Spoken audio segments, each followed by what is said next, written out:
রহমানির রহিম। পবিত্র মাহে রমাদানের 23তম দিনে সম্মানিত ইমাম, খতিব, মুয়াজ্জিন এবং অন্য ধর্মের ধর্মীয় গুরুদের নিয়ে আয়োজিত আজকের এই অনুষ্ঠানের সম্মানিত সভাপতি, অনুষ্ঠানে উপস্থিত বিশিষ্ট আলেম মাশায়েখগণ, উপস্থিত অন্যান্য ধর্মের ধর্মীয় নেতৃবৃন্দ এবং ধর্মীয় গুরুবৃন্দ, মন্ত্রিপরিষদের সদস্যবৃন্দ, উপস্থিত বিভিন্ন পর্যায়ের সরকারি কর্মকর্তা বৃন্দ এবং উপস্থিত সকল সম্মানিত উপস্থিতিবৃন্দ, আসসালামু আলাইকুম। আজকের এই ব্যতিক্রম ধর্মী এই অনুষ্ঠানে আপনারা এমন কিছু মানুষ আজকে এখানে একত্রিত হয়েছেন, কোনো বাধ্যবাধকতা ছাড়াই, মানুষ যাদেরকে সম্মান করে, জীবনের অনেক কঠিন মুহূর্তে যাদের কাছে দুটো ভালো উপদেশ বা সঠিক পরামর্শ মানুষ আশা করে এবং পেয়েও থাকে। আজকের এই অনুষ্ঠানে রয়েছেন ইসলাম ধর্মের ধর্মীয় ব্যক্তিত্ব, ইমাম, খতিব, মুয়াজ্জিম সাহেবগণ।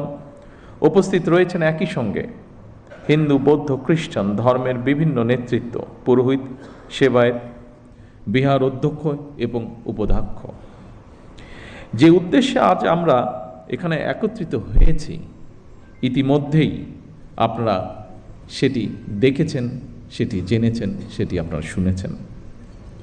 সমাজের বিভিন্ন শ্রেণী পেশার মানুষ যারা অর্থনৈতিকভাবে হয়তো বা অনেক ক্ষেত্রে পিছিয়ে রয়েছেন, তাদের জন্য একটি সম্মানী বা আর্থিক সহায়তা কিংবা কর্মসংস্থান সৃষ্টির মাধ্যমে আর্থিক বৈষম্য দূর করে আমরা সবাই মিলে একটু শান্তিতে, একটু ভালোভাবে থাকব। জাতীয় নির্বাচনের আগে আমরা জনগণের কাছে সেই রকমই প্রতিশ্রুতি দিয়েছিলাম। জনগণের রায়, আল্লাহর রহমতে বিএনপি সরকার গঠনের পর ভোটের কালই, নোখ থেকে মোচনের আগেই আমরা আমাদের সকল প্রতিশ্রুতি ধারাবাহিকভাবে বাস্তবায়নের কাজ শুরু করেছে। আলহামদুলিল্লাহ, এর জন্য আমি আল্লাহর দরবারে লাখো শুকরিয়া আদায় করি। সম্মানিত উপস্থিতিবৃন্দ, আপনারা দেখেছেন অর্থনৈতিকভাবে পিছিয়ে পড়া নারী সমাজের জন্য আমরা ইতিমধ্যেই ফ্যামিলি কার্ড চালু করেছি। পর্যায়ক্রমিকভাবে এই কার্ড সারা বাংলাদেশে 4 কোটি পরিবারের নারী প্রধান তারা প্রত্যেকে ইনশাল্লাহ পাবেন। আগামী 14ই এপ্রিল তথা 1 বৈশাখ থেকে আমরা ইনশাল্লাহ ফার্মার্স কার্ড বা কৃষক কার্ডের পাইলট প্রজেক্ট চালু করব। ইনশাল্লাহ আগামী 16ই মার্চ দিনাজপুর থেকে শুরু হচ্ছে আমাদের খাল খনন কর্মসূচি। আবারও আল্লাহর কাছে শুকরিয়া, আলহামদুলিল্লাহ, আজ থেকে খতিব, ইমাম, মুয়াজ্জিম এবং অন্য ধর্মের ধর্মীয় গুরুদের জন্য আর্থিক সহায়তা বা সম্মানী কর্মসূচির পাইলট প্রজেক্ট চালু হলো। দেশের প্রতিটি নাগরিকের রাজনৈতিক এবং অর্থনৈতিক ক্ষমতায়ন নিশ্চিত করার মাধ্যমে আমরা আমাদের দেশকে একটি শক্তিশালী ভিত্তির উপরে প্রতিষ্ঠিত করতে চাই, যাতে করে আর কোনো ফ্যাসিবাদ কিংবা তাদের তাবেদার অপশক্তি মানুষের স্বাধীনতা কেড়ে নিতে না পারে, কথা বলার অধিকার কেড়ে নিতে না পারে। আজ এই মঞ্চ থেকেও এরকম একটি কথা বলা হয়েছে যে যারা ধর্মীয় গুরু আপনারা আছেন প্রত্যেকটি ধর্মের, তারা স্বাধীনভাবে যাতে কথা বলতে পারেন সেই বিষয়ে আলোকপাত হয়েছে আজকে এখানে। আমি সবসময় বিভিন্ন সময় আমার বক্তব্যে একটি কথা বলার চেষ্টা করেছি। আমি একজন রাজনৈতিক কর্মী হিসেবে দৃঢ়ভাবে বিশ্বাস করি যে দেশের নাগরিকদেরকে যদি দুর্বল করে রাখা হয় তাহলে রাষ্ট্র কখনোই শক্তিশালী হতে পারে না। এবং সেই জন্যই আমাদের ইচ্ছা, আমাদের দর্শন, আমাদের পরিকল্পনা বাংলাদেশের নাগরিকদেরকে আমরা রাজনৈতিক এবং অর্থনৈতিকভাবে ধীরে ধীরে শক্তিশালীভাবে গড়ে তুলতে চাই, যদি আমরা রাষ্ট্রকে শক্তিশালী করতে চাই। সম্মানিত উপস্থিতিবৃন্দ, ধর্ম বর্ণ নির্বিশেষে প্রতিটি শ্রেণী পেশার মানুষ তথা প্রতিটি নাগরিকের আর্থিক সামাজিক নিরাপত্তা নিশ্চিত করার জন্য সরকার রাষ্ট্রীয় সামর্থ্যের সবটুকু দিয়ে চেষ্টা চালিয়ে যাচ্ছে এবং ইনশাল্লাহ চালিয়ে যাবে। তবে নাগরিক হিসাবে আমাদের প্রত্যেকের রাষ্ট্র এবং সমাজের প্রতি কিছু দায়িত্ববোধ অবশ্যই রয়েছে, যা সম্পর্কে আপনারা কম বেশি সকলেই নিজেরাও ধারণা রয়েছে।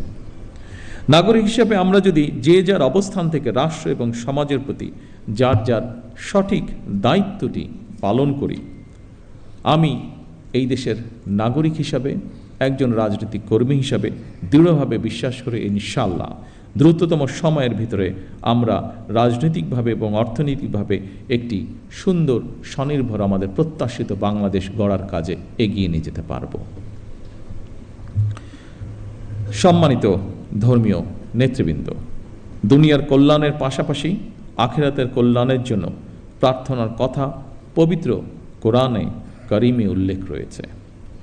ইহকালীন পরকালীন কল্যাণ বিষয়ক নির্দেশনা নিঃসন্দেহে অন্য ধর্মাবলম্বী ধর্মীয় বিধিবিধান অনুযায়ী নির্দেশিত রয়েছে।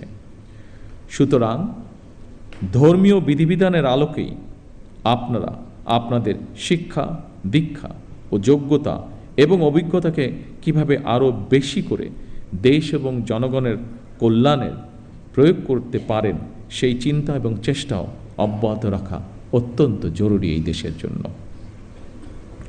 অর্থনৈতিকভাবে সমৃদ্ধ রাষ্ট্র মানুষের জীবনে হয়তো আর্থিক স্বাচ্ছন্দ্য নিশ্চিত করে, কিন্তু ধৈর্য, সততা, কৃতজ্ঞতাবোধ, শ্রদ্ধা, আনুগত্য, সংহতি, সহনশীলতা, উদারতা, বন্ধুত্ব, বিনয়, দায় কিংবা দয়া, এই সমস্ত বৈশিষ্ট্যগুলো অর্জন ছাড়া একজন ব্যক্তি মানবিক গুণাবলী সম্পন্ন হয়ে উঠতে পারে না।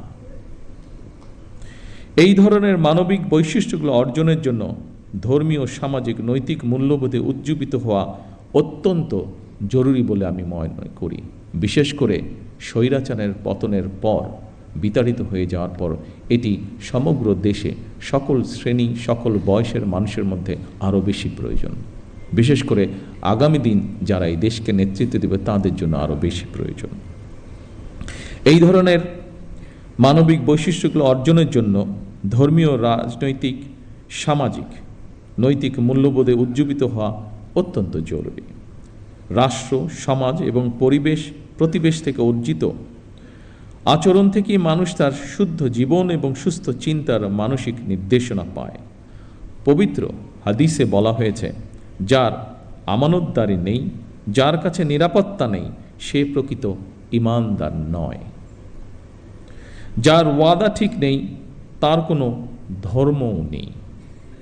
প্রতিহিংসা এবং সহিংসতা মুক্ত একটি নিরাপদ সমাজ বিনির্মাণের ক্ষেত্রে ধর্মের এই উদার নৈতিক শিক্ষণীয় বিষয়গুলো অতুলনীয়।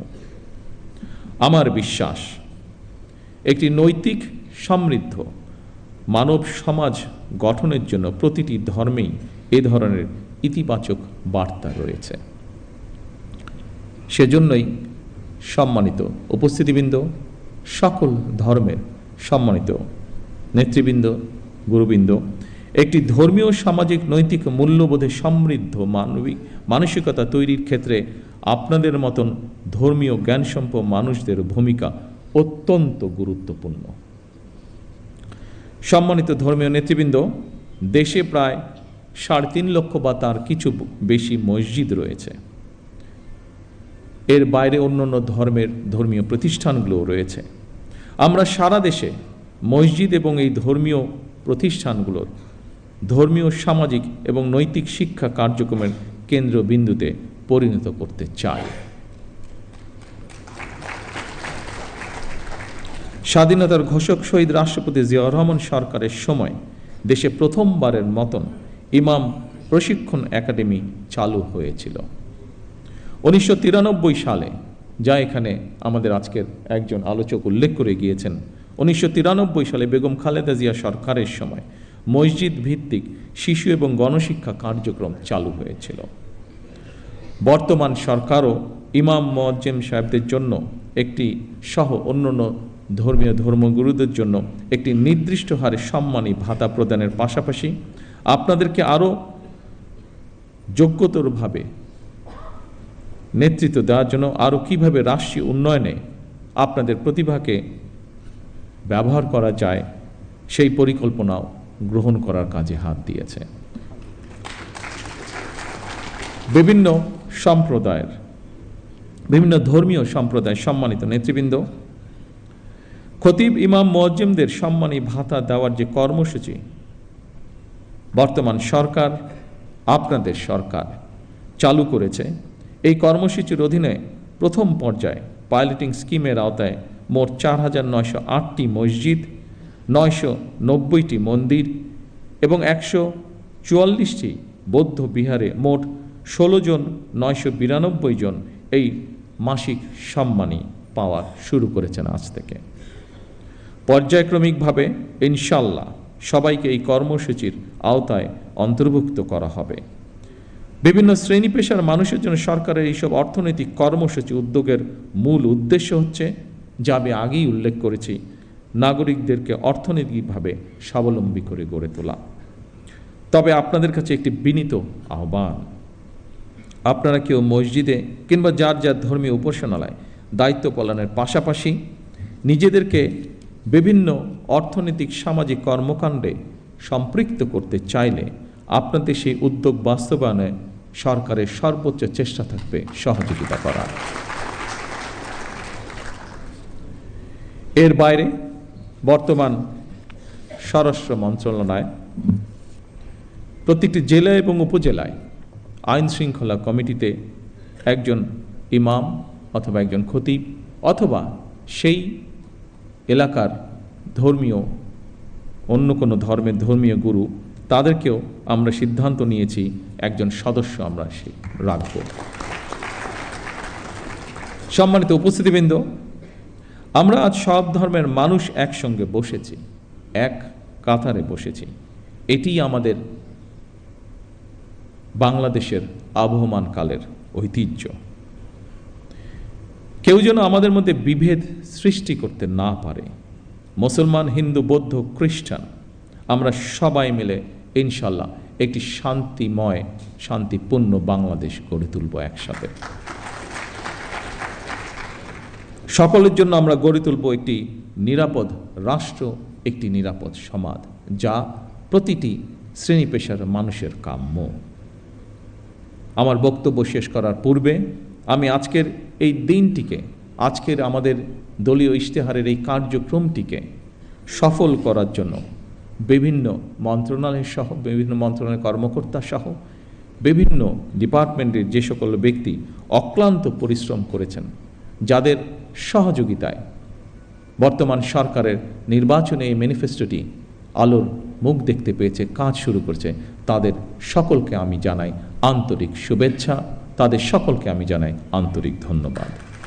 পরিশেষে আসুন আবারও আমরা আজকের এই অনুষ্ঠানের মাধ্যমে শপথ গ্রহণ করি, আমাদের এই প্রিয় বাংলাদেশকে আমরা একটি এমন দেশ হিসেবে গড়ে তুলব যেখানে আমরা সকলে, প্রতিটি ধর্মের মানুষ, প্রতিটি শ্রেণী পেশার মানুষ আমরা শান্তিতে বসবাস করতে পারি।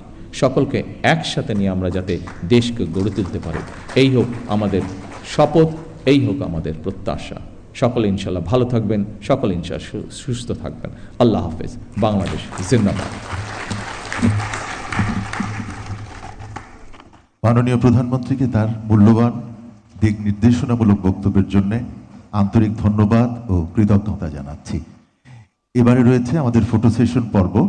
আমি সম্মানী প্রাপ্তদেরকে অনুরোধ করছি, আপনারা মঞ্চে এসে চেক সহ, আপনাদের হাতের চেক সহ মঞ্চে এসে মাননীয় প্রধানমন্ত্রীর সঙ্গে ফটো সেশনে অংশগ্রহণ করার সুযোগটি আপনারা গ্রহণ করুন। আপনাদেরকে অনুরোধ করছি, সম্মানী প্রাপ্তগণ, আপনারা আপনাদের চেক সহ মঞ্চে আসবেন দয়া করে।